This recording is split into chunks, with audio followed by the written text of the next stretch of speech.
পার্শ্ববর্তী দেশ ভারতের কয়েকদিনের কর্মকাণ্ড নিয়ে ক্ষুব্ধ বাংলাদেশ। বাংলাদেশিদের চিকিৎসা সেবা না দেয়া, ভারতের বাংলাদেশের দূতাবাসে হামলা, পতাকাকে অবমাননা সব মিলিয়ে চরম বিতর্কে ছিল ভারত সরকার। তবে অহংকার দেখাতে গিয়ে কয়েকদিনের চিকিৎসা এবং পর্যটন খাতে বিশাল ধস নেমেছে ব্যবসা খাতে। এবার সেটা নিয়ে প্রশ্ন উঠেছে, ভারতের বর্তমান সে সকল বিষয়াদি উঠে নেওয়ার পর অন্তর্বর্তী সরকারের কৌশলে আদৌ কি লেজ গুটিয়ে পালিয়েছে ভারত? প্রশ্ন থেকে যায়।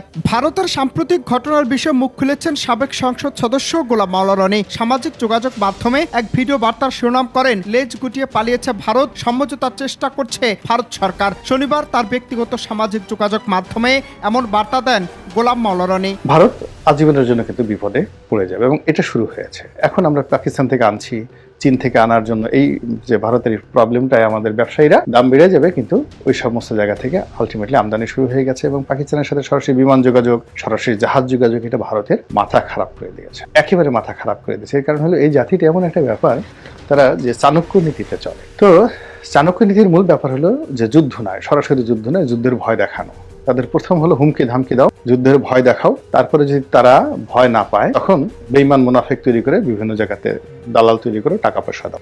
তৃতীয় হলো দূর থেকে হম্বিতম্বি দেখাও যে আমি এখনই মেরে ফেলবো, কেটে ফেলবো, খেয়ে ফেলবো। এই তিনটে জিনিসই কিন্তু তারা আলটিমেটলি করে ফেলেছে বাংলাদেশের সঙ্গে গত এই 1-1.5 মাসে। আর চতুর্থ যে জিনিসটি, যদি এই জায়গাতে ব্যর্থ হও তাহলে তুমি তাদের সঙ্গে সন্ধি করো, এবং ভারত এখন সেই সন্ধির পর্যায়ে এসে গেছে। ভারতের পররাষ্ট্র সচিব বাংলাদেশে আসছেন সন্ধি করার জন্য। এ সময় গোলাম মাওলা রনি বলেন, ভারতের ইতিহাসে শুধু আছে হুমকি দামকি দেয়া, কিন্তু যুদ্ধ করে কিংবা কৌশল ব্যবহার করে কোনো দেশ দখল করেছে এমন কোনো রেকর্ড তাদের নেই, কিংবা তারা পারবেনও না। তিনি বলেন, বাংলাদেশের বেলায় তাদের হুমকি দামকি দেওয়ার যে ব্যর্থ কৌশল ছিল সেটা করে এখন উপনীত হয়েছে সন্ধি করতে। এ সময় বিদ্যুৎ খাত নিয়েও কথা বলেন মিস্টার রনি।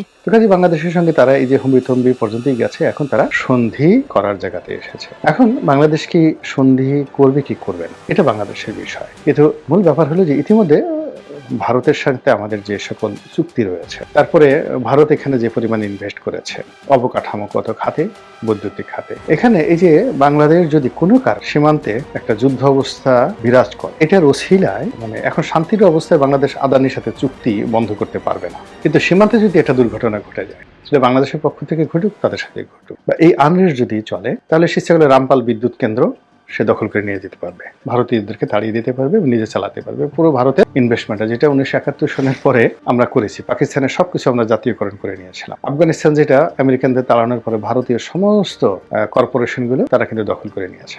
বর্তমান অন্তর্বর্তী সরকার চাইলে বিদ্যুৎ খাত, বিনিয়োগ, চুক্তি, লোন সহ সকল কিছু অনায়াসে জাতীয়করণ করে নিতে পারবে। সে সকল বিষয়াদি বুঝতে পেরেই লেজ গুটিয়েছে ভারত। মোদী সরকারের অনেক ইতিহাস আছে বেহাপনার। এ সময় মোদী এবং শেখ হাসিনাকে নিয়েও বিস্ফোরক মন্তব্য করেন গোলাম মাওলা রনি।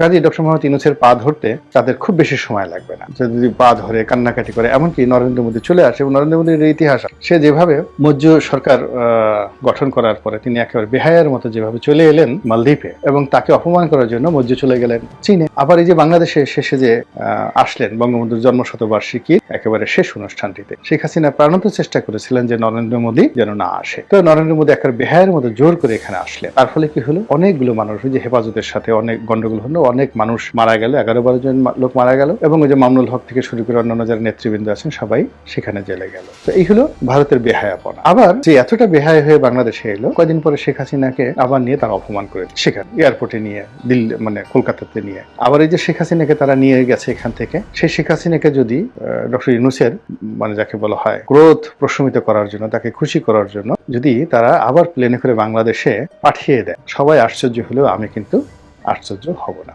অনন্ত Hasan Masud, Bangla TV news desk.